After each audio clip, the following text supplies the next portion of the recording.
አንድ ክፈትልን ቆስጠንጢኖስ። ማርያምን ማን የፈጠራት? ማርያምን የፈጠራት እግዚአብሔር አምላክ ነው።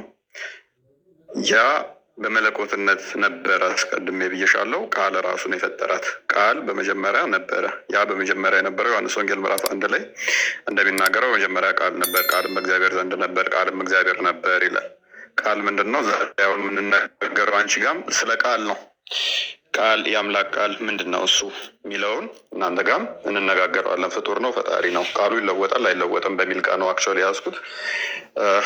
ቃሉ ልብ በይ የእግዚአብሔር ቃል ባህሪው ነው ብላችሁ ታምናላችሁ እናንተ። ያለ ቃል ባህሪው ሲፋቱ ነው ብላችሁ ነው የምታምኑት፣ ፍጡር አይደለም ብላችሁ የምታምኑት።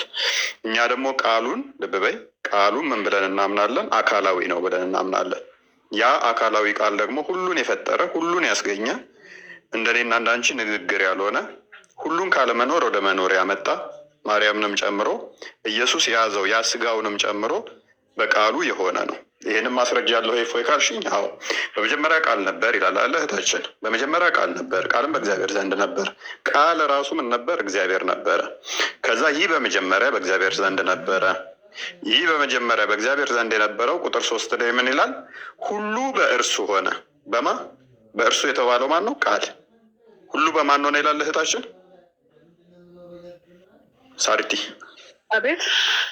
ሁሉ በማን ነው የሆነው? አልክ እኮ በማን እንደሆነ አላውቅም። አልክ እንዳልከው ነው እንግዲህ። ሁሉ በእርሱ እርሱ የተባለው ማን ነው? ምን አውቄ እኔም እኮ እሱ እኮ ነው ግራ የገባኝ። እርሱ የተባለው ማን ነው? ቁጥር 1 ሌዋ በመጀመሪያ ቃል ነበር፣ ቃልም በእግዚአብሔር ዘንድ ነበር፣ ቃልም እግዚአብሔር ነበር አለሽ እና ስለ ቃል ነው እየነገረሽ። ከዛ ወዲያ መጥቶ አካላዊ ስለሆነ እርሱ ፐርሰን ስለሆነ እርሱ ብሎ ጠራው። እርሱ የተባለው ማን ነው? ቃል። ሁሉ በእርሱ ሆነ። በማ በቃል ከሆነውም አንዳች እንኳ ያለ እርሱ አልሆነም ከተፈጠሩት ውስጥ። ስለዚህ ጦጣ ብትይ፣ ሰው ብትይ፣ ወፍ ብትይ፣ ቀን ብትይ፣ ማታ ብትይ፣ ጨለማ ብትይ ሁሉ በማን ነው የሆነው? በእርሱ። ስለዚህ ማርያምም ሰው ነች እና በማን የሆነው ማለት ነው? በማን ነው የተፈጠረችው? በማን ነው የተገኘችው? በኢየሱስ ወይንም በቃል። ቃል ያ አካላዊ ቃል ሁሉን ያስገኘ ሁሉን የፈጠረ ሁሉን ካለመኖር ወደ መኖር ያመጣ ነው። ይሄ ቃል የት ነበር ያለው? ከማርያም ሳይወለድ ነው እያወራሁሽ ያለሁት። ይሄ ቃል በስጋ ሳይገለጥ ነው እየነገርኩሽ ያለሁት። የት ነበረ ያኔ ስላልሽኝ ቁጥር 10 ላይ አድርግላት። ቁጥር 10 ላይ ቃል የት ነው ያለው? ቁጥር 10 ላይ ቤት ነው የት ነበር ይለናል እህታችን። ከማርያም ከመወለዱ በፊት ቃል የት ነበረ? እሺ በዓለምም ሆነ በዓለምም በእርሱም ሆነ ዓለምም ነው በዓለም ነበረ። በዓለም ነበረ። በዓለም ነበረ። ነበር ማለት ምን ማለት ነው? ነበረ እንግዲህ ነበረ አሁን የቀረ ነገር ነው። ኖ ነበር ማለት አለ ማለት ነው አይደለ? በዓለም ውስጥ ያለ ነገር ማለት ነው። ነበረ ሲሆን ነበረ ነው ያለፈ ነገር እኮ ነው። ነበረ ፎይ ነበረ እኮ ነበረ ነው። ያ በዓለም ውስጥ ነበር ግን አልቃል። ይሄ መቼ ነው? በስጋ ከመገለጡ በፊት ነው። አሁን አልነበረምን አስይዘውም ግን በዓለም ውስጥ ነበር አይደለ? ቃል መልሽልኝ። ነበረ ይላል። እኔ እኮ እዚህ ጋር የተጻፈውን እየነገርኩሽ። በምን ውስጥ ነበረ? በምን ውስጥ ነበረ እኮ ቃል ከስጋ ከመገለጡ በፊት የት ነበር አልሽኝ? በምን ውስጥ ነበር ይላል? ዓለም ነበረ። ቴንኪው። ዓለሙ ደግሞ በማን ነው የሆነው ይላል? እኔ እኮ ስለሚለው አይደለም እየጠየቅኩ ያለሁት እፎይ። እኔ ስለ መጽሐፍ ቅዱስም የማውቀው ነገር የለም ብያለሁ። አሁን ስለሚለው ሳይሆን ያዩ በቀላሽ ላብራራለሽ። ሎክ በስጋ ከመገለጡ በፊት የት ነበረ የአምላክ የት ነበረ ብላ ስለጠየቀችን ነው ወደዛ ባክ ያደረግነው እውነታችን። በመጀመሪያ ቃል ነበር ካልን በኋላ ሁሉ በቃል እንደተፈጠረ ካየን ያ ሁሉ በእርሱ ሆነ ከሆነውም አንዳች እንኳ ያለ እርሱ አልሆነም ካለን ማርያምን ጨምሮ ሁሉ ነገር የሆነው በማን ነው? በቃል ነው። ያ ቃል ደግሞ የት ነበር ካለችኝ በዓለምም ነበረ። ዓለሙ ራሱ በማን ነው የሆነው? በእርሱ ሆነ። ዓለሙም አላወቀውም። ይሄ ቃል በዓለም የነበረው ዓለም ያላወቀው ወደ ሰዎች የመጣው ቁጥር 14 ላይ ቃልም ስጋ ሆነ ጸጋና እውነትን ተሞልቶ በእኛ አደረ ይላል። ስጋን ራሱ ፈጥሮ ራሱ ተዋሃደው ማለት ነው። ምክንያቱም ቁጥር 3 ላይ ሁሉ በእርሱ ሆነ ተብሎ ስለ ቃል ስለተነገረ ቃል ሁሉን የፈጠረ ሁሉን ያስገኘ ስለሆነ ማርያምን ጨምሮ ስጋውን ጨምሮ ራሱ ፈጥሮ ተዋሃደው ማለት ነው። ስለዚህ ከዛስ በስጋ ተገለጠ።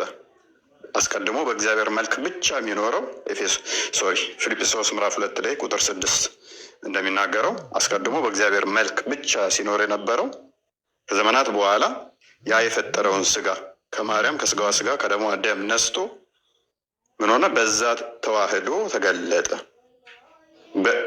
እርሱ በእግዚአብሔር መልክ እርሱ በእግዚአብሔር መልክ ሲኖር ሳለ ከእግዚአብሔር ጋር መተካከልም መቀማት እንደሚገባው ነገር አልቆጠረውም። ነገር ግን የባሪያ መልክ ይዞ ልብ በይ፣ አስቀድሞ በምን መልክ ነበር የሚኖረው? በእግዚአብሔር መልክ ነበር የሚኖረው። ነገር ግን የባሪያ መልክ ይዞ በሰውም ምሳሌ ሆኖ ራሱን ባዶ አደረገ። አስቀድሞ እንዴት ነበር የሚኖረው? በእግዚአብሔር መልክ። ከዛስ በሰው የባሪያውን መልክ ይዞ ነገር ግን የባሪያ መልክ ይዞ በሰውም ምሳሌ ሆኖ ራሱን ባዶ አደረገ። በምስሉም እንደ ሰው ተገኝቶ ራሱን አዋረደ፣ ለሞትም ይኸውም የመስቀል ሞት እንኳን የታዘዘ ሆነ አለን ማለት ነው። አስቀድሞ በመለኮት ብቻ ሲኖር የነበረው ቃል ሁሉን የፈጠረ ሁሉን ያስገኘው የኔንና ያንቺን ልክ እንደኔና እንዳንቺ ስጋና ደም ተካፍሎ ዕብራውያን ምዕራፍ 2 ቁጥር 15 ላይ እንደሚናገረው ያ የእግዚአብሔር የባህሪው ልጅ በስጋ ተገለጠ ማለት ነው። ቁጥር 15 ላይ እንግዲህ ልጆቹ በስጋና በደም ስለሚካፈሉ እሱ ደግሞ በሞት ላይ ስልጣን ያለውን በሞት እንዲሽር ይኸውም ዲያብሎስ ነው። በሕይወታቸው ሁሉ ስለ ሞት ፍርሃት በባርነት የታሰሩ የነበሩትን ሁሉ ነፃ እንዲያወጣ በስጋና በደም እንዲሁ ተካፈለ። መለኮት ስጋና ደም የለውም። ለዚህ ነው ሉቃስ ወንጌል ምዕራፍ 24 ላይ ቁጥሩን ረሳሁት፣ መንፈስ ስጋና ደም እንደሌለው ይናገራል። መለኮት አስቀድሞ ስጋና ደም የለውም። ነገር ግን ክርስቶስ በስጋና በደም ተካፍሎ በስጋና ደም ተዋህዶ ምን ሆነ? ተገለጠ፣ ታየ፣ ተዳሰሰ። ይኸውም እስከ ሞት እንኳን የታዘዘ ሆነ ማለት ነው። ስለዚህ ማርያምማ ፈጠራት፣ ኢየሱስ ነው የፈጠራት። ስጋው ቃል ነው የፈጠራት። ያ ስጋውንስ ማን ፈጠረው? ራሱ ፈጥሮ ተዋህደው። ስለዚህ እኛ ምን እናምናለን? እህታችን ሜቢ ግልጽ እንዲሆንልሽ አንድ መለኮት በሶስት አካል ብለን እናምናለን። አንድ አካል ብለን አናምንም።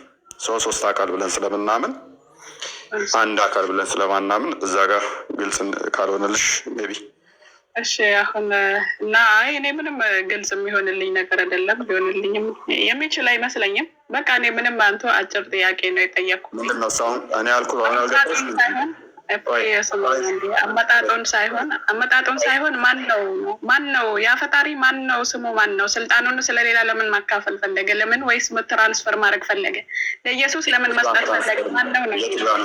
የቱ ጋር ነው የሚለው? ማን ነው የሚለውን እኮ እየጠየኩ እኮ ነው። ማን ነው የሚለውን ብቻ ንገረኝ። ማን ነው ፈጣሪው? ያ ፈጣሪ ማርያምን ኢየሱስን እንድትወልድ ያደረጋት ፈጣሪ ስሙ ማን ነው? የት ነው ያለው? ለምንስ ወደ ኢየሱስ ማስተላለፍ ፈለገ ነው? በቃ እንዴት ፈጣሪ ልጅ ፈጣሪን እንዴት ይወልዳል? እና ፈጣሪዋን እንዴት ትወልዳለች የሚለውን አሳጥረ ገለጽልኝ እኮ ነው ያልኩት። አሳጥረ ማን ነው የት ነው ያለውን ሳይሆን ስሙን ብቻ የት ነው ያለው?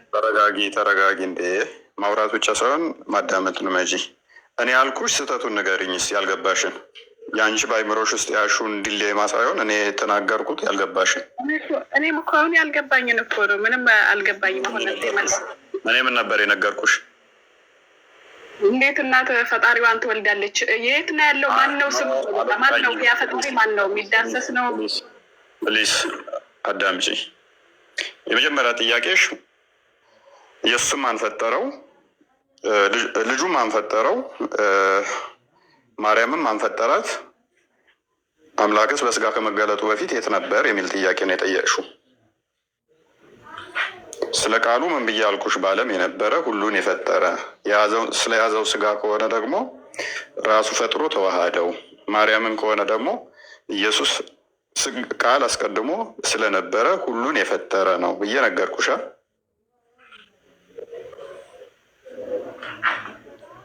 ወደ አድርገሻላ።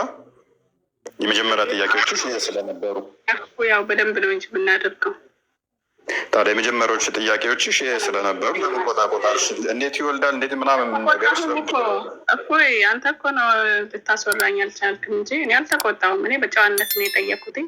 ለተንኮል አስቤ ምናምን ለማነጻጸርም አይደለም። እኔ ለማነጻጸር ልጁን እንትን አይደለሁም። እሱን ሳይሆን አልተቆጣሁኝ።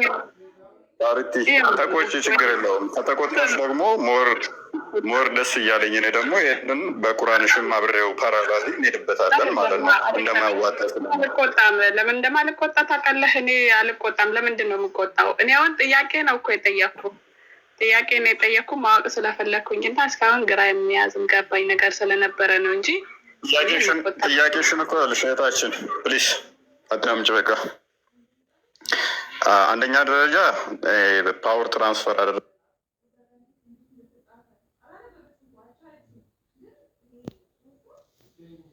ታችን ሶሪ እንደዛ ብዬ አልተናገርኩም። ሶ ሚስ ኢንተርፕሬት አድርገሽ የኔን ንግግር ለምንድን ነው አምላክ ስልጣኑን ለሌላ ማስተላለፍ የፈለገው ምናምን ብለሽ ስለተናገርሽ ማለት ነው። እንደዛ ብዬ አልተናገርኩም። በስጋ ተገለጠ ብዬ ነው የነገርኩሽ። መገለጥ ምን እንደሆነ ታውቂያለሽ? መገለጥማ እንግዲህ ሚዲያ ላይ ተገለጠልን ሲሉ ነው የምሰማው። ኦኬ ተገለጠልን ሲባል ነው የምትሰሚው። ለምሳሌ ሱረቱ ቀለም ላይ 42 ላይ አላህ ባቱን ይገልጣል። እንደዛ ማለት ሚዲያ ላይ ተገለጠለት ማለት ነው። ባት የሚገለጥበትን ቀን አስታውስ የሚለው ክፍል። ስለዚህ ሚዲያ ላይ ነው አላህ ባቱ የሚገልጠው። እኔ እኮ አሁን ባክናርግሽ እንመለስ። ለዛ ነው ምን አልኩሽ? እኔ አስቀድሞ መለኮት በስጋና በደም እንደዚህ ተካፍሎም እንደዛ አልነበረም። ነገር ግን መለኮት ስጋና ደም የለውም። ያንም ፈጥሮ ተዋሃደ። ተዋህዶም ተገለጠ ኢንሴንስ ታየ ለሰዎች። አስቀድሞ በእግዚአብሔር መልክ ብቻ ነበር የሚኖረው። ነገር ግን የባህሪያም መልክ ይዞ በምስሉ እንደ ሰው ተገኝቶ ታየ። መገለጥ የምንለው ያንን ነው። ስጋን ተዋህዶ ተገለጠ፣ እንደ ሰውም ታየ፣ ተዳሰሰ፣ ተነካ ማለት ነው። አሁንም ግልጽ አይደለም መገለጥ ምን እንደሆነ? በቃ እኔ አሁንም ግልጽ ሊሆንልኝ አልቻለም። እኔ አይደለም ግልጽ አይሆንልሽም። ወደ ቶፒካችን ባክ እናድርግና ያለ አካል ይለወጣል አይለወጥ የሚለውን እዛ ላይ ማውራት ትችያለሽ። ወጣሽ?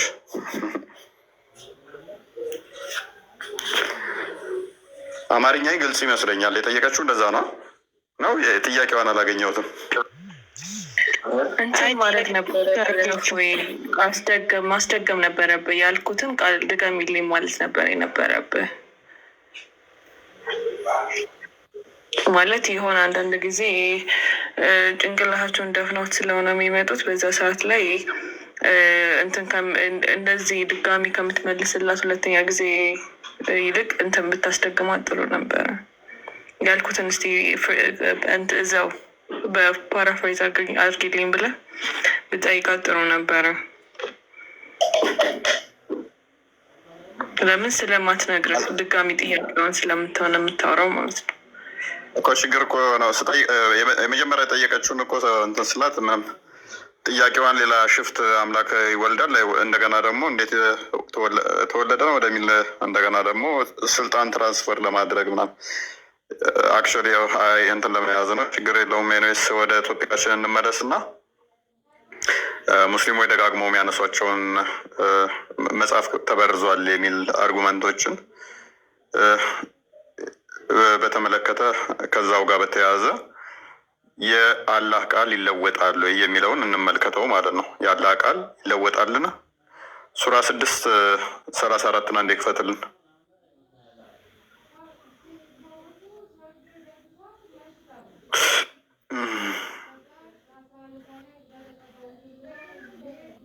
አንብበው።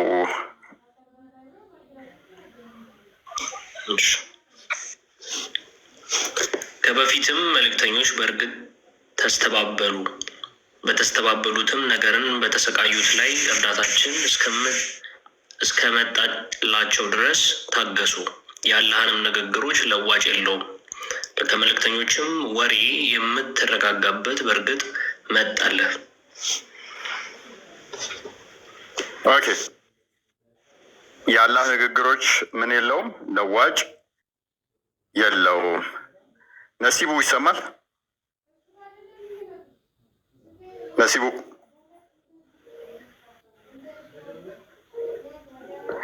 ነሲቡ አለ? እንግሊዘኛውን አድርገው እስኪ።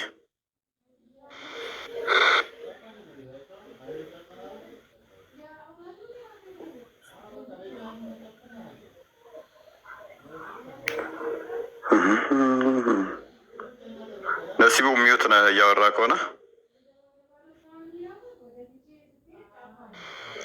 የለም ገብቶ ተኝቷል። ቀጥል ከመሐመድ ጋር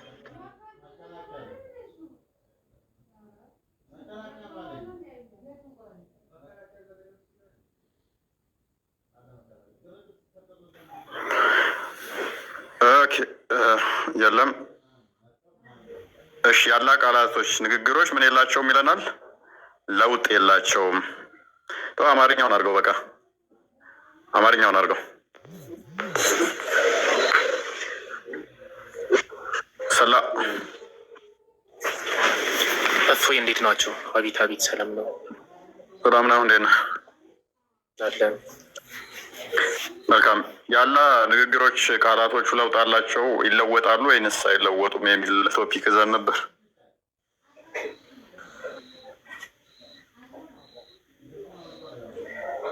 ማለት በምን አይነት መንገድ ማለት የሚለዋወጥበት እና የማይለዋወጥበት መንገድ አለ። የሚለዋወጥበት ማለት ለምሳሌ እናንተ አሁን ለልጅቷ እያስረዳሃት እርሱም የሚለውን እርሱ የሚለው ቃሉ ነው ብለህ ለወጥከው። አሁን እዛ ጋር ቃሉ ብሎ መጠቀም ይችል ነበር በጽሁፉ ማለት ነው። እርሱ ያለው ቃሉን ነው። እዛ ጋር ግን የተጻፈው እርሱ ተብሎ ነው። አልተጦጣም።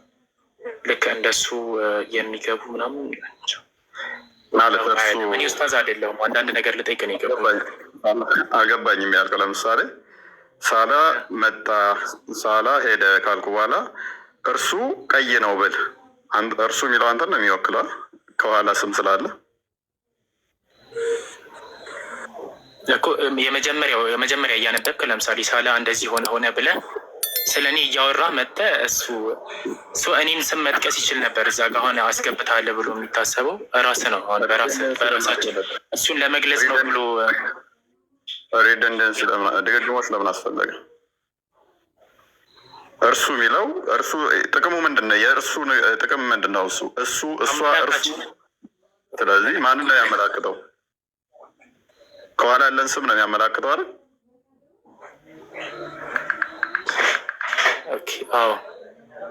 ስለዚህ ከኋላ ያለውን ለዛ ነው እርሱ የተባለው ቃል ስለሆነ ነው። ኤኒዌይስ እዚህኛው ጋር ግን ለምን እንዳገናኘው አልገባኝም። ያላ ቃል ለዋጭ አለው ወይንም ንግግሮቹ ለዋጭ አላቸው ከሚለው ጋር ያንን ኤግዛምፕል እንዴት እንዳመጣው እኮ እሱን ኤግዛምፕል እንዴት እንዳመጣሁት ልክ እንደሱ አመላካቸው ነው ሊገባ ይችላል። ልክ አሁን አንተ እንዳልከው አመላካቸው ነው። ቃላቱን ሳይጠቀም እርሱ ያለው አላህን ነው የሚል ቃላት በመሀል ሊገባ ይችላል። እንደዛ ማለት ሳይሆን እኔ እሱን ሳይሆን ቃላቱ ራሱ እንደዚህ ይላል። ሜቢ ክፍሉን እየተገናኘን አልመሰለኝም። ከበፊትም መልእክተኞች በእርግጥ ተስተባበሉ አለ። በስተባበሉበትም ነገርና በተሰቃዩት ላይ እርዳታችን እስከመጣላቸው ድረስ ታገሱ አለ። የአላህንም ንግግሮች ልብ በል፣ የአላህንም ንግግሮች ለዋጭ የለም አለ። የአላህን ንግግሮች የሚለውጣለህ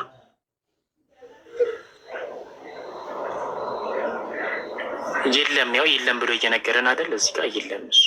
ኦኬ። ስለዚህ የአላህ ቃላቶች የአላህ ቃል የአላህ ንግግር ማንም ሰው ሊለውጠው አይችልም ማለት ነው።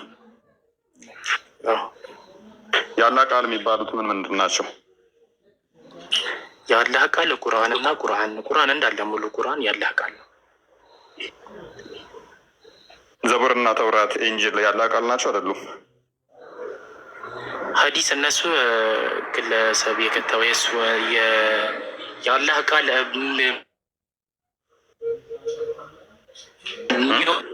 ሆኑት። እኔ ጋ ነው እየተቋረጥክ ነው።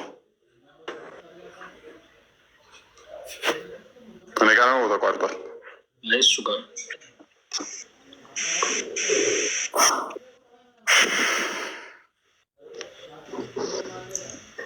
ይሰማል ሳላ?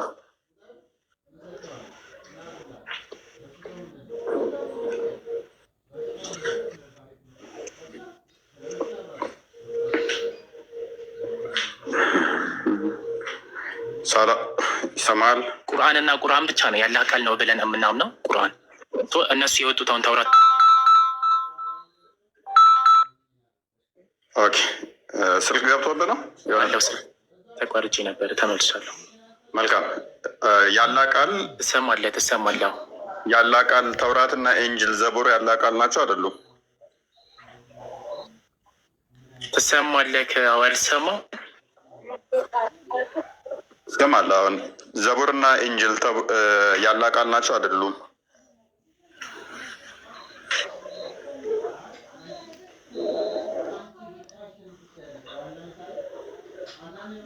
ሜቢ አልሰማም እንዴ?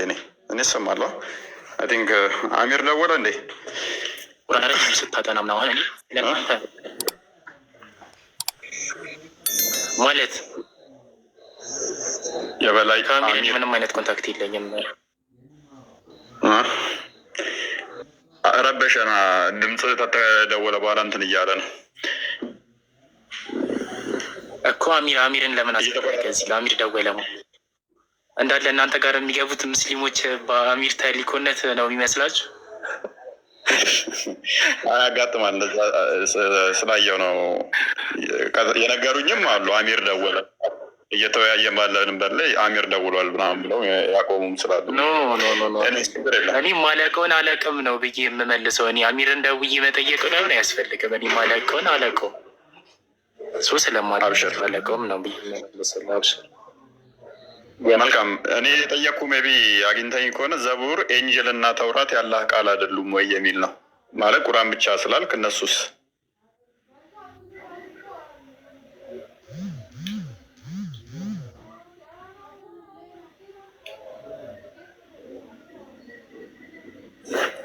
ሰምተኛ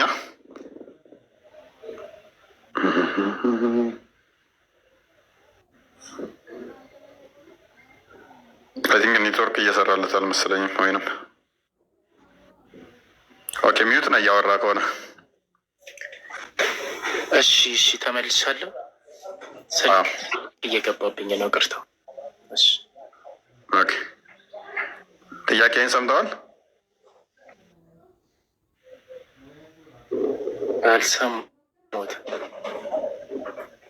ያላ ቃል የምትላቸው ምን ምንድን ናቸው? ያላ ቃል እንጂልና ተውራት እኮ ያለ ቃል ለቁርአን ነው አልኩ እኮ። እፎይ እንጂልና ተውራትስ?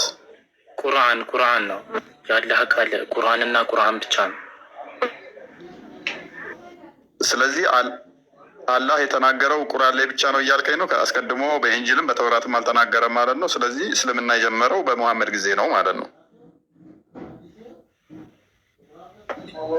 ምክንያቱም ቁርአን ብቻ ከሆነ ያላ ቃል አስቀድሞ ንግግር የለውም፣ ለማንም አልተናገረም ማለት ነው።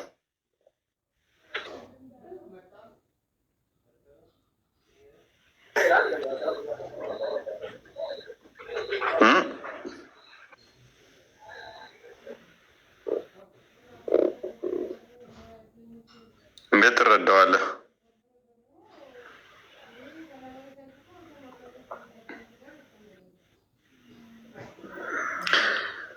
ራይት እሺ። እስላም ነው ህይወቴ። ሳላ አስተካክል እሺ። ወይንም ስልክ መልስና ተመለስ።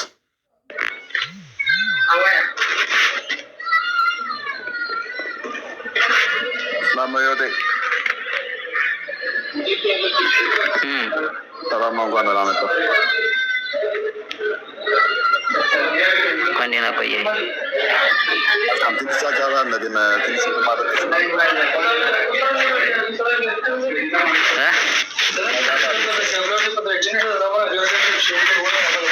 የለም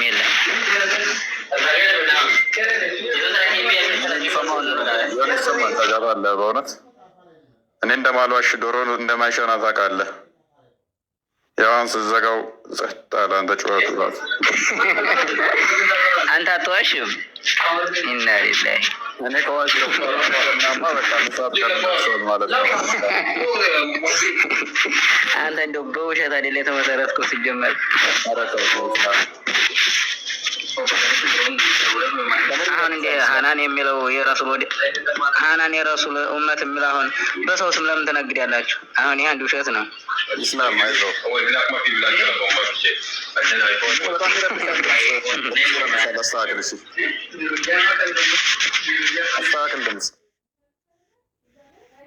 ሀናን ጸሎት አድርጉላት። እግዚአብሔር ከረዳት ትመጣለች። እኛ የሚጠበቅብን ጸሎት ማድረግ ነው እንጂ ማደናገር፣ ማወዛገብ ነይ ነይ እንደዚህ ሁኝ ብለን እንትን የምንላት ልጅ አይደለችም። አይምሮዋ የምትጠቀም ልጅ ነች። አይምሮዋን ተጠቅማ እግዚአብሔር ከረዳት ትመጣለች ማለት ነው። አይ እንደው ቶፒኩ ላይ አሁን አውራ ቶፒኩ ላይ አውራ።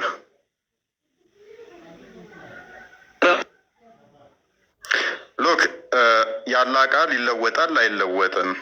ያላ ቃል ይለወጣል ወይ የሚል ጥያቄ እየጠየቀን ነው። ሙስሊሞች ለምንድን ነው እሱ ድፈሩ እንጂ ያላህ ቃልስ የምትሉት የቱን ነው? ምንድን ነው ያላህ ቃል?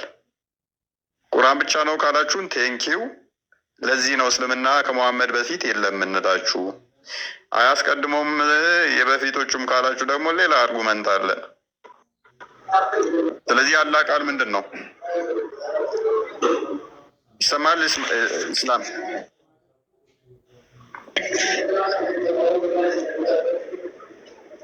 መጀመሪያ ሀናን የሚለውን አጥፎ በሙስሊም ስም አትነግዱ፣ ፈጣሪያችሁን ፍሩ። ኢስላም ተረጋጋ። ሀናን ማለት ሀባሾችና ዋብያዎችን ስታከራክር የነበረች ቤቷን መከፍት ልጅ ነች።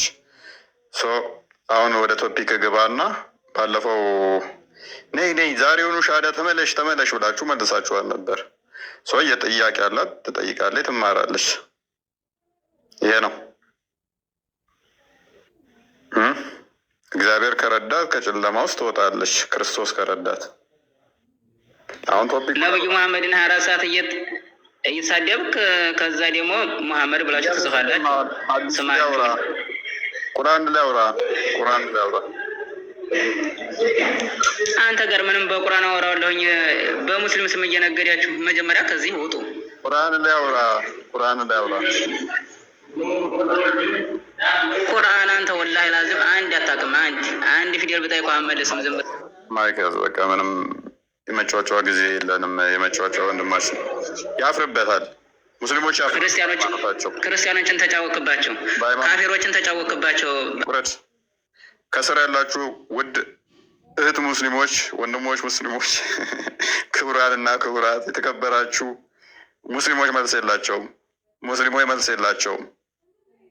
ቁርአንን አንብብ ለአላህ ቃል ለዋጭ አለው የለውም ብዬ እለዋለሁ። መሐመድን ተሳደብክ ይለኛል። እኔ ያነበብኩት ያላህ ቃል ንግግሩ ለውጥ አለው የለውም የሚል ነው። ተሳደብክብን ተሳደብክ እንዴት ላውራ ታዲያ ይለኛል።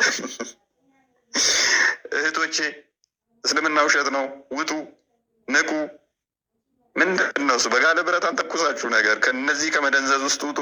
የብሬን ነው። እንደ ሻማ እየቀለጥን እያገለገልናችሁ ነው። ንቁ እንጂ ባኑ።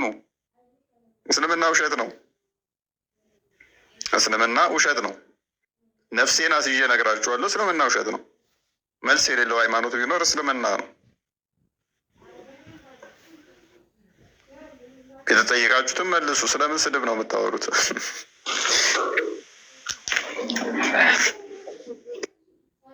ማሜ ማም ነው የሚለው 4 እንዴት ነህ?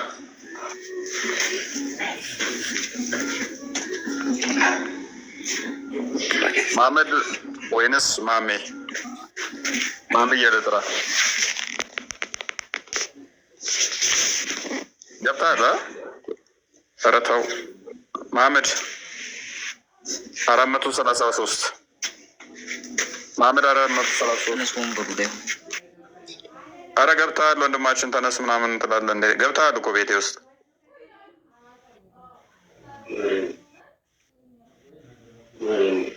ሱራ 9:29 ላይ ባይዞ ተፍሲር ኢብን ከሲር ሲፈስር ክርስቲያኖች የተቀመጡበት ወንበር ላይ አስነስታችሁ ተቀመጡ ይላል።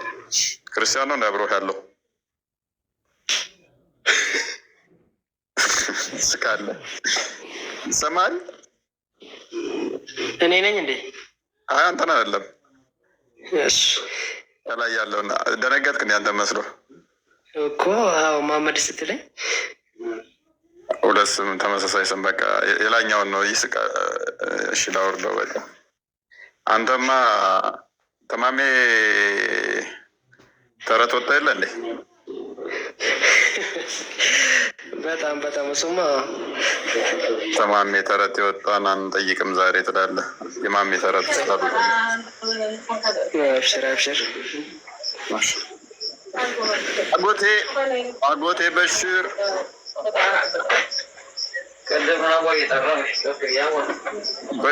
በሽር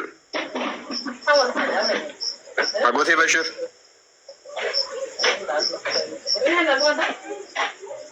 አጎቴ በሽር አለ።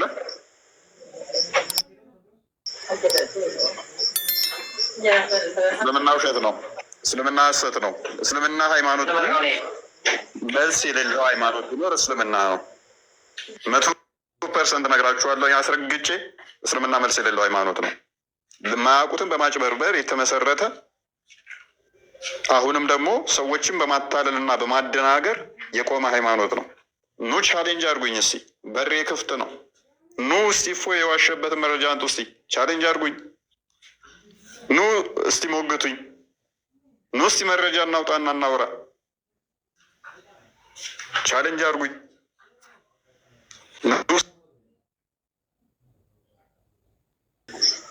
እሺ ያላ ቃል ይለወጣል ብለህ ታምናለህ? ቃል አይለወጥም። አላህ ያለ ቃል። ኦኬ ያላ ቃል ምንድን ነው? ምንድን ነው የሚለው? ማለቱንስ በምንድን ነው የምናውቀው? ማለቱን በምን እናውቃለን? አንድ ነገር ተለወጠ አልተለወጠ ለማለት ቃሉ ማወቅ አለብን። ኦኬ መጽሐፍቶች ምን አይነት መጽሐፍት? ተውራት፣ ኢንጂል፣ ቁርአን። ተውራት፣ ኢንጂል፣ ቁርአን፣ ዘቡር እነኚህ ያላ ቃል ያለባቸው መጽሐፍቶች ናቸው አይደል? አዎ እነዚህ ብቻ አይደሉም፣ በጣም ብዙም አሉ። በእርግጥ ግን ተንበላጮች እነዚህ ናቸው። ስለዚህ እነኚህ ቃላቶች ሊለወጡ ይችላሉ አይችሉም? ቃላቶቹ ያላ ንግግሮች ቃላቶች አይለወጡም። ለምን ነው የሚለወጡ? አይለወጡም። ኦኬ ሎክ ያላ ቃላቶች አይለወጡም። ምንድን ናቸው? ቁርአን አይለወጥም፣ ዘቡር አይለወጥም፣ መዝሙረ ዳዊት ማለት ነው። ኢንጂል አይለወጥም፣ ወንጌል ማለት ነው። እና ተውራት የሙሴ መጽሐፍቶች አይለወጡም ብሎናል። ስለዚህ ማለት ምን ማለት ነው? ዘቡርም ኢንጂልም ተውራትም ያላ ቃል ናቸው ማለት ነው። ማስረጃ ልስጥህ? ደስ ይለኛል። እሺ ምዕራፍ 5 ቁጥር 44 ላይ ያው 5:44 በጣም ወደው ጥቅስ 5:44 ላይ ተውራት እንዳልተለወጠ ይናገራል። መፍረድ በሱ እንዳለባቸው ይናገራል። 47 ላይ ደግሞ በኢንጂል እንዲፈርዱ ይናገራል። ሎክ 47 ላይ የኢንጂል ባለቤቶችም በውስጧ አላህ ባወረደው ሕግ ይፍረዱ ይላል። ውስጧ አላህ ባወረደው ሕግ ይፍረዱ። አላህ ባወረደው የማይፈርድ ሰው እነዚያ አመፀኞች ናቸው ይላል። ስለዚህ የኢንጂል ባለቤቶች በኢንጂል መፍረድ አለባቸው ማለት ነው። የኢንጂል ባለቤቶች እነማን ናቸው?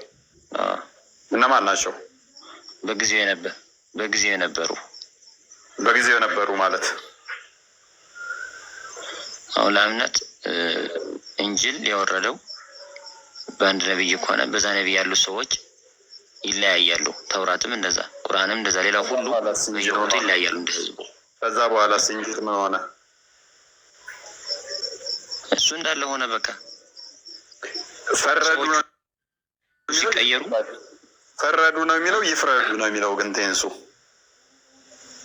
ይፍረዱ ነው እንጂ ከዛ እንጅል በወረደው ቃል አብነት የሚዳኘው ጉዳይ መጣባቸው ወይም የሆነ ነገር በሰዓቱ አርሶች በመሐመድ ጊዜ በ6ኛው ክፍለ ዘመን ነው አይደል ይሄ የተነገረው?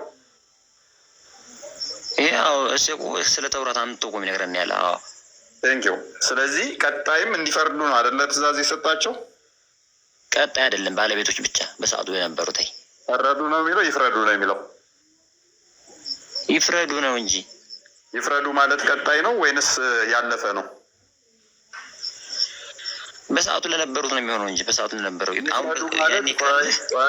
ይፍረዱ የሚለው ንግግር ቀጣይ የሚከናወንን ነው ወይንስ የተከናወነን የሚያሳየ ነው? የሚከናወንን ያሳያል፣ ግን ለእኛ አይደለም የተባለ። ለአንተ ነው አላልኩም፣ ስለ ኤንጅል ባለቤቶች ስላወራው ማለት ነው። መልካም። ስለዚህ ኤንጅል ምን ብለኸኛል? ያለ ቃል ነው። ተውራት ያለ ቃል ነው። ቁርአን ያለ ቃል ነው። እነኚህ ያለ ቃላት ወይ ደግሞ ለዋጭ የላቸውም ብለኸኛል። ስለዚህ የኤንጅል ባለቤቶች በኤንጅል ይፍረዱ ቀጣይነት ያለው ነው፣ ወደፊት ያለ እንጂ የተከናወነ አይደለም። ቴንኪው። ይህንን ከተስማማን ያለ ቃል መሆናቸውን ያለ ቃል ለዋጭ ከሌለው፣ ስለዚህ ኤንጅል ባለቤቶች በኤንጅል ሲፈርዱ፣ ኤንጅል ላይ ደግሞ ክርስቶስ እንደተሰቀለ ሞቶ እንደተነሳ ይናገራል። ስለዚህ ከዚህ እሺ እናያለን። ከዚህ ተቃራኒ የሚመጣን ክርስቶስ ለራሱ እንደሚሞት እንደሚነሳ ተናግሯል። ሞቶ እንደተነሳም ተናግሯል። ስለዚህ ከዚህ ተቃራኒ የሚመጣ አስተምሮ ሁሉ ስህተተኛ ይሆናል ማለት ነው። ምክንያቱም ፍረዱ ብሎ ሃይስት ኦቶሪቲውን ስለሰጣቸው ለኤንጅል ባለቤቶች በእሱ እንዲፈርዱ ስለሰጣቸው፣ አንድ ሰው አጎቴ መጣኸውን ክርስቶስ አልተሰቀለም ብትለኝ ፍረድ በኤንጅል ብሎኛልና መጽሐፍህ አንተ ያስከው ራሱ በመጽሐፉ በኤንጅል ስፈርድ ኢየሱስ ተሰቅሏል። ተሰቅሎ ሞቶ ሞትን ድል አድርጎ ተነስቷል። ስፈርድ አሁንም ኢየሱስ አምላክ እንደሆነ ይነግረኛል ኤንጅል ላይ። ስለዚህ አምላክ አይደለም ኢየሱስ ስትለኝ ፍረድ ብሎኛልና ስፈርድ አንተ ስህተተኛ ትሆናለህ ማለት ነው። ልክ ነህ። ግን ኤንጅል ካለ እኮ ነው እንደዛ የሚባለው። ኤንጅል እኮ የለም። አሁን ቅድም ኮንፊርም ያደረግነው ምንድነው? ኤንጅል አይጠፋም አይበረዝም ተባብለናል። ምክንያቱም ያለህን ቃል ማንም መለወጥ አይችልም የሚለው ላይ ተስማምተን ስለሄድን። አዎ ያለ ቃል ማንም ሊለውጥ አይችልም። አዎ ስለዚህ ተለውጧል እንኳን አልተባልክም። ተለውጧል እንኳን አልተባልክም እኮ የለም ማለት አችልም። አጠፋ ማለት ያለ ቃል ማንም ሊያጠፋው አይችልም፣ ማንም ሊለውጠው አይችልም። ምክንያቱም ያለ ቃል ለዋጭ ማስረጃ ያለህን ቃል አጠፋው፣ ዘቡርን ተውራትን አጠፋው የሚል ማስረጃ አምጣልኝ እስኪ። እሱ እኔ እኮ የለም ማለት ወይ ለምን እንደሆነ ታውቃለህ? ሙሐመድ እንዳልጠፋ ነገረን። አንድ ቁርአንህ ደግሞ መጥፋት ብቻ አይደለም ወደፊትም እንዲሰሩበት ነገረን። ሁለት አንተ ኬት አምጥተህ ነው ጠፋ ወይንም ደግሞ ተበረዘ ልትል የምችለው? እንደማይበረዝ ነገረን። ሶስት ኬት አመጣ? አንተን እንስማ ወይንስ ነብይህን? አንተን እንስማ ወይንስ ቁርአንህን?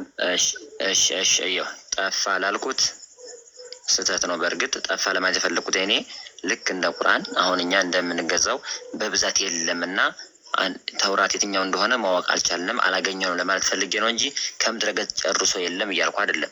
አንዲት ወይ ሁለት ሊኖር ይችላል። ነብዩም ተናግሯል በሰዓቱ። በሰዓቱ ኑሮ ሊሆን ይችላል። አሁን እንኳ የት እንዳለ አይታወቅም። ይህ ሊኖርም ይችላል እኮ። እኔ ራሴን ነው የለም ማለት እኔ ራሴ አላገኘሁትም ወይ ደግሞ አላቅም። አንድ ይሄ ሲቀጥል ደግሞ ቃል አይቀየርም ማለት አሁን አንተ ያወራኸው ነገር ስትቀይረው ነው። ያንተ እንደዚህ እፎይ እንደዚህ ብሏል ተብሎ የሆነ ሰው ይመጣና አረ እፎይማ እንደዚህ አላለም እንደዚህ ብሎ ነበረ ብሎ ካሰበከና እንትን ካለ የእፎይ ንግግር ተቀይሯል ብለው ሁለቱም ለአንተ ለእፎይ እየተከተሉ ተቀይሯል ተብሎ ችግር ሊመጣል ይባላል። ልክ እንደዛ ደግሞ ተውራት አጎቴ እዚህ ጋር እኮ ተስማማን እኮ። መጽሐፉ በኮሚኒቲ ውስጥ እንዳለ እኮ የምናውቀው ለምን መሰለህ? ይፍረዱ ከተባለ ብዙ አካላቶች መጽሐፉ በእነሱ ዘንድ እንዳለ የሚናገር ክፍል ነው አይደለ? ይፍረዱ ሲል ብዙ ለነበሩት ነው። በዛቱ ማለት መቼ ለነበሩት? በእንጅል ጊዜ ባለቤት የተባሉት እነሱ የነብዩ ዒሳ ተከታዮች ናቸው። መቼ ነው የወረደው? ቁርአን ነቢያችን መሐመድ ሰለላሁ ዐለይሂ ወሰለም በስድስተኛው ክፍለ ዘመን ታዲያ በነብዩ ጊዜ ምን ብሎ እያስዛቸው ነበር? ይፍረዱ ብሎ እየነገራቸው ነበር እኮ። እና ለሰሃቦች ነው ለእንጅል ባለቤቶች ለእንጅል ባለቤቶች ደግሞ ኢንጂልን የሚያነቡት ምክንያቱም ሱራ 7:157 ላይ ሙሐመድ ማንበብና ማጻፍ አይችል በኢንጂል እና በተውራት ውስጥ አይደለም የቁርአን ባለቤት ስለሆነ እሱ ማለት ነው። እነሱ እነማን ናቸው የሚለውም በቀራ 111-113 አካባቢ ላይ አይሁዶች እና ክርስቲያኖች እንደሆኑ ያስቀምጠዋል። ኤኒዌይስ ግን ወደ ዋና ፖይንታችን ስንመለስ የኢንጅል ባለቤቶች በኢንጅል እንዲፈርዱ ሲናገር በ6ኛው ክፍለ ዘመን ላይ መጽሐፉ እጃቸው ላይ ስላለ ነው። መጽሐፉ ስላለ ፕላስ ደግሞ ሰዎቹ ፈርደው ነበር። ካሁን በኋላ ትፈረዱ ሳይሆን ያላቸው ስቲል አሁንም ስሩበት ነው ያላቸው። ልብ በል ስሩበት፣ ካልሰራችሁበት እንደውም ካልፈረዳችሁበት ትጠየቃላችሁ ነው ያላቸው። ሜቢ እዚሁ ምዕራፍ ላይ ላሳየህ፣ ከፍ አድርግልኝ 66 ወይም 68 ወይም 66 65 እንደዛ አካባቢ። እነርሱም አለ ልብ በል እነርሱም ተውራትንና ኢንጅልን ከጌታቸው ወደ እነርሱ የተወረደው መጻለኞች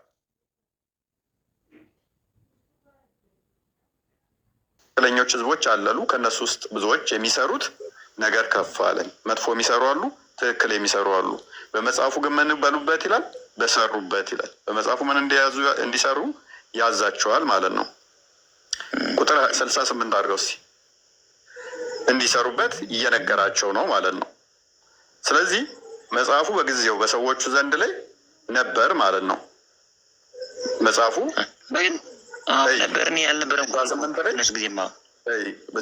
ላይ ይላል እናንተ የመጽሐፉ ባለቤቶች ሆይ ተውራትንና ማንን?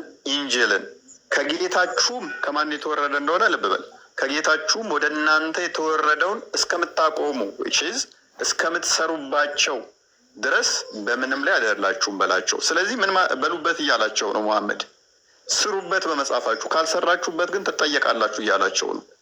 ስላለፈ ነገር ሳይሆን ስቲል ምን አድርጉበት፣ ፕራክቲስ አድርጉ በመጽሐፋችሁ እያላቸው ነው። ልብ በል ካልሰራችሁበት ምንም አይደላችሁም ትጠየቃላችሁ። አገኘኝ ብሏል ማለት ነው። እሺ ጥሩ አለ። ስለዚህ አሁን የኔ ጥያቄ ምንድነው? እሱ አንተ ቃላቱ አይለወጡም ብለኸኛል። ሎክ ያላ ቃላት አይለወጡም። ያላ ቃላት የሚባሉት ደግሞ መጽሐፍቶቹ ናቸው። እነሱም ተውራት፣ ኢንጅል፣ ዘቡር ናቸው ብለኸኛል። ኦኬ ሌሎች መጽሐፍቶችም ሊኖሩ ይችላሉ። ነገር ግን እነኚህ መጽሐፍቶች ካላ ዘንድ የወረዱ ያላ ቃሎች ከሆኑ ያላ ቃል ደግሞ ሱራ 6:34 ላይ ሱራ 6:64 ላይ ያላ ቃላት ደግሞ ለቃላቱ ለዋይ ከሌላቸው ማንም ሊለውጣቸው ካልቻለ ልብ በል በሙሐመድ ጊዜ ደግሞ እንዲሰሩበት ካዘዘ ስለዚህ የኢንጅል ባለቤቶች አሁንም በኢንጅል መፍረድ አለባቸው ማለት ነው። ፍረዱባቸው ስላለ ካልሰራንበት እንደውም ተጠያቂ እንሆናለን ማለት ነው። እና አሁንስ አንተ አሁን በጉልበት የኢንጅል ባለቤት እኛ ክርስቲያኖች ልትለኝ ነው? በዚህ አይነት አስገድደህ ማለት ነው። ያልተባልኩትን ጭራሽ ደግሞ ሊያስኬድ አይችልም። ጭራሽ ማናቸው የኢንጅል ባለቤት እንዳልሆነ ታውቃለህ አንተ። የኢንጅል ባለቤት የተውራት ባለቤቶች እና የኢንጅል ባለቤቶች ማና ማን ናቸው? አንተ መልስልኝ። እሺ ቡዳዎች ቡዲዝም ነው። ቡዲዝም ነው። ዋቄ ፈታ ነው። ቆይ ቡዲዝም ነው። ዋቄ ፈታ ነው። እምነት ትጠራልኛለህ? ዋቄ ፈታዎች ናቸው? ቡዲዝም ነው? የትኞቹ ናቸው? ወይንስ ዞራስትራኒዝም ናቸው? ምንድን ናቸው? ቀጥል። እሺ ተውራትና ኢንጅል አማኞች የሚባሉት ባለቤት የተባሉት ተውራት በአንድ አላህ አምነው በነቢዩላህ ሙሳ ነብይነት አምነው ዒሳን ኢየሱስ ክርስቶስን አንቀበልም አንተ የፈጣሪ የተላከ አይደለህም ብለው የካዱት ይሁዳ ይባላሉ። ነሳራ ማለት ደግሞ በአንድ አላህ አምነው ነቢዩላህ ዒሳ የአላህ መልእክተኛ መሆኑን ተቀብለው ነቢዩ መሐመድ ሲመጣ አንተን አንቀበልህም ብለው የተጻረሩትን። አሁን እናንተ እኮ ነቢዩ መሐመድ አንቀበልም አይደለም አንድ አላህን አምናችሁ አይደለም እንትን ታላችሁ። ይሄ እናንተ ሌላ እምነቱ ጭራሽ ርዕሱ የተቀየሰ ነው። በእርግጥ መጽሐፍ ቅዱሳችሁ ከወንጌል ከኢንጂል ጋር ቆይ ነሳራዎች የሚባሉት ሙሐመድ አንድ አላህን ተቀብለው ሙሐመድን አንቀበልም ያሉ ነው ያልከው?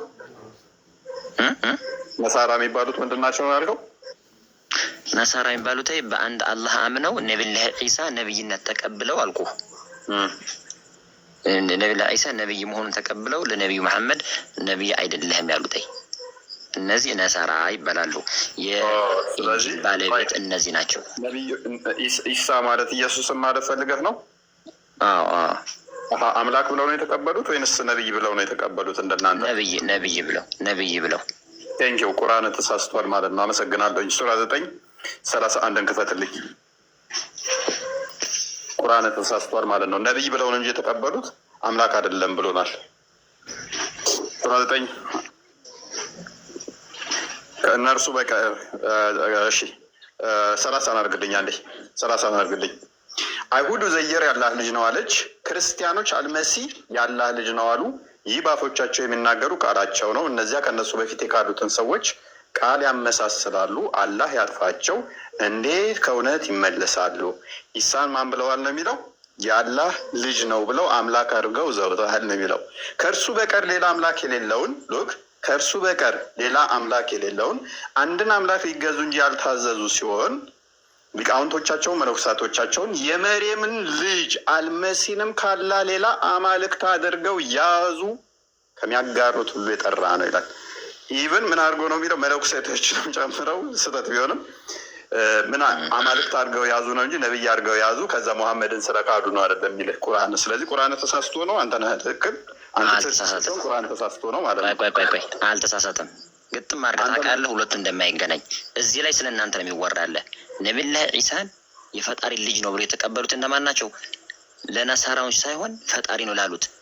ከዛ ወደዚህ እኮ ብዙ ቅርንጫፍ እናንተ ኦርቶዶክስ እኮ ክርስትና እኮ ነበር አይደለ? ነቢያችን መሐመድ ከመምጣቱ በፊት በአንድ ነቢይነት አምነው ለነቢዩላህ ዒሳ ነቢያችን አንቀበልም ያሉት ነሳራ አሉ አይደለ?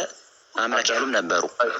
ያለው በመጽሐፍ ውስጥ ነሳራ ነው የሚላቸው፣ ክርስቲያኖችን ነሳራ ብሎ የሚያስቀምጣቸው ግን ሰሃባዎች አንድ አይደለም። ሁለቱ ርሱ ይለያል እኮ። አንድ ነው። አንድ አይደለም። አንድ ነው።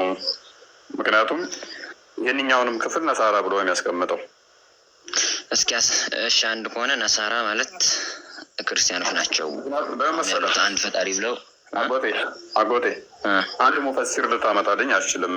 ተቃራኒ ናቸው የሚል አንተ ባልከው መሰረት አንድ ሙፈሲር ብጠቅስ ከሀባሾች የፈለከውን ጥራና እሱ እንደዛ ብሎ ምን አለ የሙፈሲር ጋር ምን አለ? እኔ በግልጽ የተነገረ እኮ ነው። እዚህ ያዩታርልኝ ምን ብሎ ሙፈሲር አስኬደኝ። ምክንያቱም ሰሃቦች ናቸው አለ ይህን በደንብ የሚረዱት። አንተ እንዳልከው አንድ አልኩህ እኮ አንድ አምጣልኝ። ቁርአንህ እኮ የትም አያፈናፍንህም። በቃ ነብይ ብለው ስለያዙ ነው የሚል ለምሳሌ እኔ አንድ ጥቅስ ስጠኝ ብዬ አላስጨንቅህም። አይደለም ከቁርአንህ ላይ ከአዲስ ላይ ማምጣት እንደማትችል ስለማቅ ማለት ነው። አይቼ ስለማቅ ጉዳይ ደህና እሱ ላይ የተወው እሱም ለማታመጣ እኮ ነው። በዚህ ማይጣን በኮንፊደንስ ምናግረህ እነኚህ እንደዛ የተባሉት ኢሳን ነብይ ብለው ይዘው ሙሐመድን ነብይ ስላላሉ ነው ለዛ ነው የሚል አይደለም ከቁርአንህ ከአዲስህ አንድ ማምጣት እንደማትችል ስለማቅ አልጠይቅም። ሁሌ እኮ እንደዛ የምትል እስከሳመጣ ደግሞ ወደ ጎን ትቀይረዋለህ። አሁን እኔ ራሱ እንደዛ ቀይረብኛል። ያው ከፍ ላድርገህ ሶሪ ብዬ ይህንን ቶፒክ ዘጋዋለሁኝ። አሁን አንተ ክፈተው እስኪ 100% ያለው ሲጀመር እኔ እነግርሃለሁ። ብዙም የሸመድር እውቀት ምናምን ስላልሆንኩኝ ገብቼ ወይ ደግሞ አጠያቄ ነው የማመጣው። ያን ካመጣው በኋላ ከሁለት ቀን ሶስት ቀን ከገባው በኋላ ልክ የውሻው ታሪክ እንትን እንዳልከኝ ወደ ጎን ወደ ሌላ ስለምታዞርብኝ እኮ ነው እንጂ እኔ አሁን እንደዛ ሚላለ እያልኩ አይደለም። እኔ መቼም አይመጣም እያልኩ እኮ ነው። እኔ በኮንፊደንስ አታውቅም። አንተ አታውቅም። ቁርአን መሻወቅ ከሆነ አንተ በአማርኛ ነበርኩ እንጂ እስኪ አንድ ሱራ ቅራልኝ እስኪ። ችግር የለውም።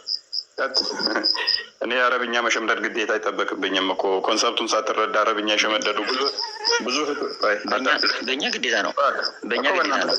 በእኔ ግን ግዴታ የለብኝም። እኔ ማወቅ ነው እንጂ የሚጠበቅብኝ። ብዙ እህቶች አሉኝ ሙስሊሞች ወደ ክርስትና የመጡ ቁርአኑን ማን ነው ከኔና ከነሱ የሸመደደው ብትላቸው ሙሉ ያፈዙ አሉ። ቁርአኑን ሙሉ አፍዘውታል። ትርጉሙን እንኳን አያውቁትም በስርዓት።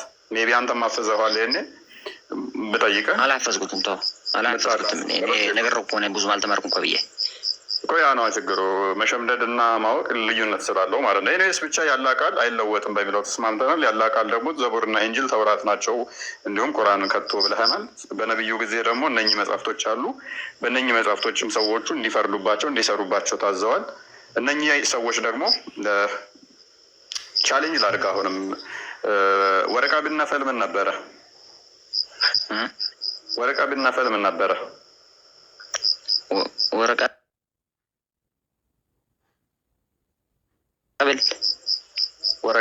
ቢናፈል የነብይህን መገለጥ ሲመጣለት የታየው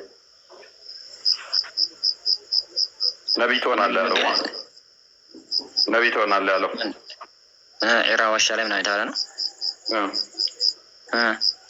ምንድን ነው እሱ ሰውዬ እንደዚህ ያለው? ምን ሰውዬ? ሰይድና ጅብሪል ነው መሰለኝ እንደዚህ ያለው። እምነቱ ምን ነበረ? ማን? የወረቃ ቢናፈል አልተረዳኝም። ወረቃ ብናፊል የምትለው አልተረዳኝም። ምን ያላወቁት ይቅርታ።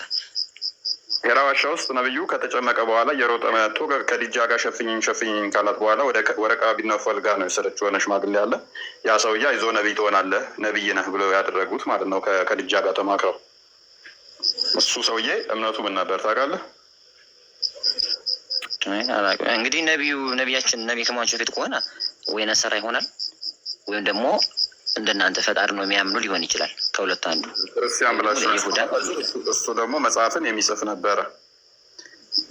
ወረቃ ብነፈል ኮንቨርትቱ እንትን አድርግልኝ ክርስቲያኒቲ ኢን the pre-Islamic period and used to write Arabic and write the gospel in Arabic as much as Allah wished him to write. ወረቃ ቢነፈል ከእስልምና ቅድመ እስልምና ከመምጣቱ በፊት ምን የሚጽፍ ነበር? ወደ እንትን የተቀየረ ወደ ክርስትና የተቀየረ ነበረ። ወንጌልን የሚጽፍ ነበረ። የዚህን ሰውዬ ታማኝነት ኦተንቲሲቲ ተተቀበላችሁ፣ የሰውዬ ወንጌል የሚጽፍ ነበረ። ስለዚህ ወንጌል የማን መጽሐፍ ነው? የክርስቲያኖች መጽሐፍ ነበረ። ነብያችን አሁን እሷ ቆይ አሁን ያሳየኝ ሐዲስ ነው ቁርአን ነው? ሐዲስ አሳየኝ በአረበኛ ቡሃሪ ላይ ያለ ማለት ነው። ነሳራ የሚል ካልሆነ አልካፊር የሚል ከሆነ አንተ እንዳልከው አሁን ክርስቲያን ብሎ ተርጉመታል በእንግሊዝ። እንግዲህ ክርስቲያን ካለው ነሳራ ማለት ክርስቲያን አይደለም የሚል አንድ አርጉመንት ልታመጣልኝ አትችልም አልኩህ እኮ። አንተ አምጣልኝ እስኪ በል አንድ ነው የሚል አምጣልኝ አንተ ነገር እኮ እንደዛ ብለው የሚጠሩት እያልኩህ እኮ ነው። ቁርአን እኮ ቅድም አሳየው አይደለም አምጣልኝ። አሁን ነሳራ ማለት ኦርቶዶክስ የሚል አምጣልኝ ቁርአን ወይ ሐዲስ አሳየኝ እስኪ በደንብ አንብቤዋለሁ። እሺ እኔ እኮ አልኩህ እኮ ይሄ እኮ የእናንተ ዲሌማ ነው። ነሳራ የሚባል የለው በጊዜው የሚጠሩት አረቦቹ ነሳራ ብለው የሚጠሩት አልኩህ እኮ። ሱራ 2:113 ክፈትለት።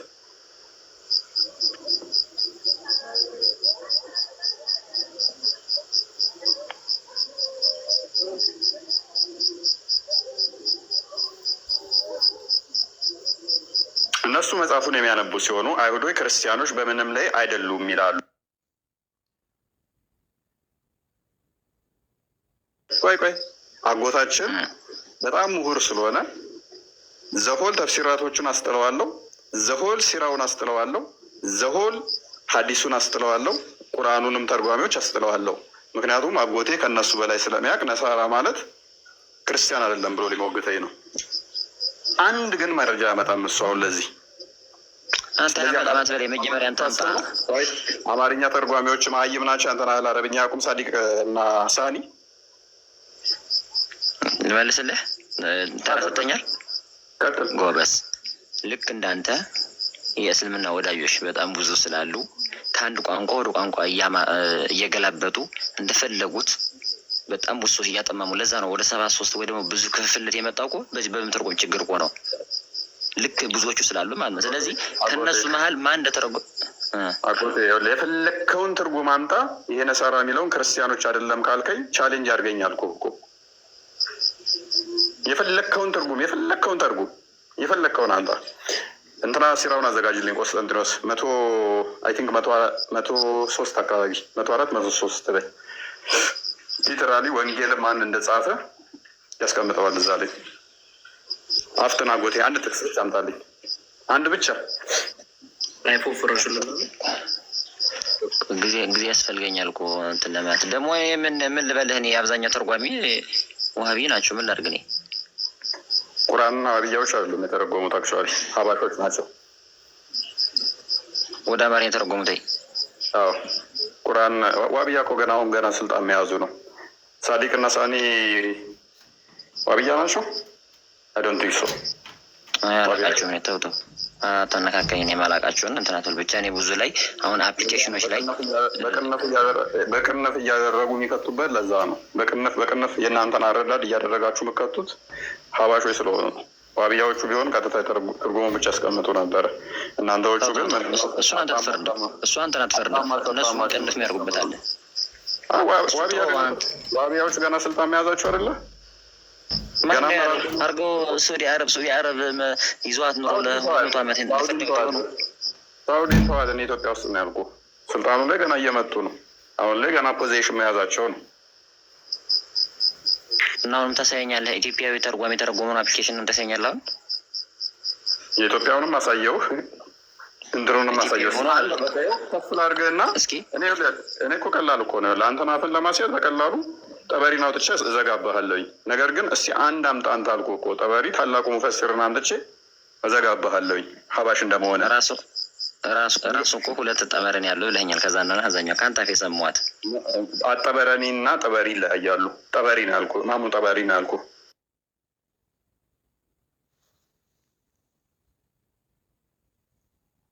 የትም እንዳትፈናፈን ማድረግ እችላለሁ።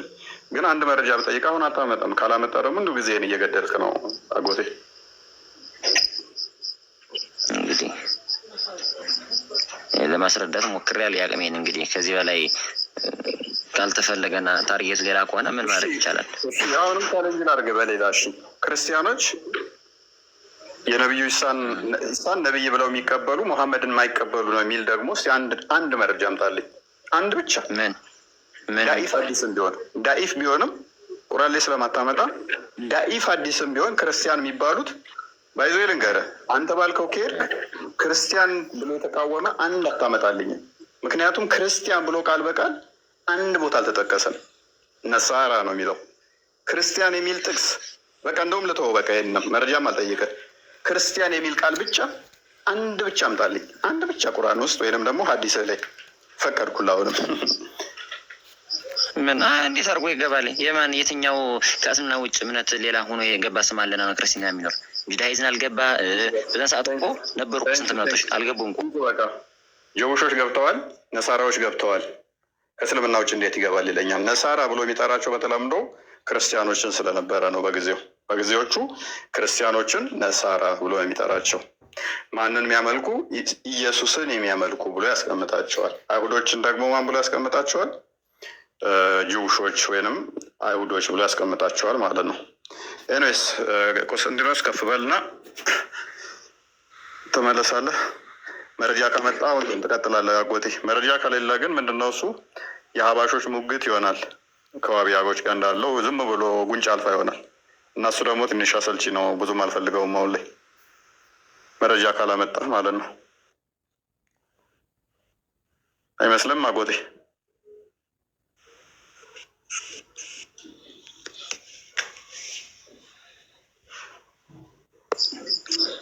ሙሳ ላይ ዝም ብዬ እያወራሁ በላ ከሚት አድርጋችሁኛል።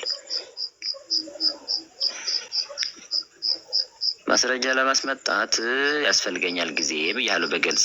አይ ሆነች እንደሌላው እኮ መረጃ ካላመጣ ደግሞ አስቸጋሪ ነው።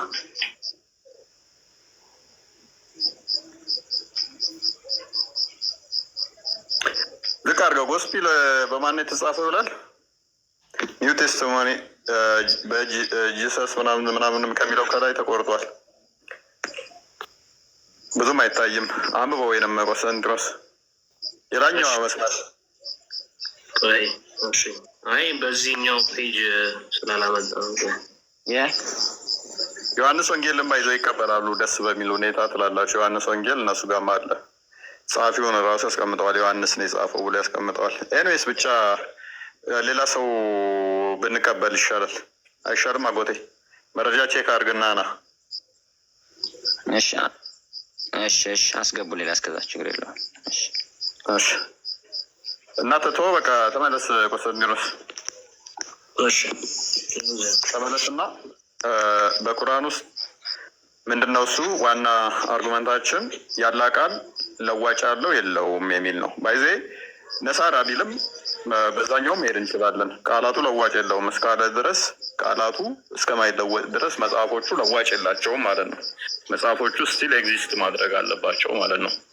ኢቨን ኢትዮጵያ ውስጥ ያሉ መጽሐፍቶችም ደግሞ ኤግዚስት ያደርጋሉ። ምክንያቱም ነቢዩ የላካቸው ወደ ኢትዮጵያ ውስጥ የላካቸው ሰሃባዎች ነበሩ።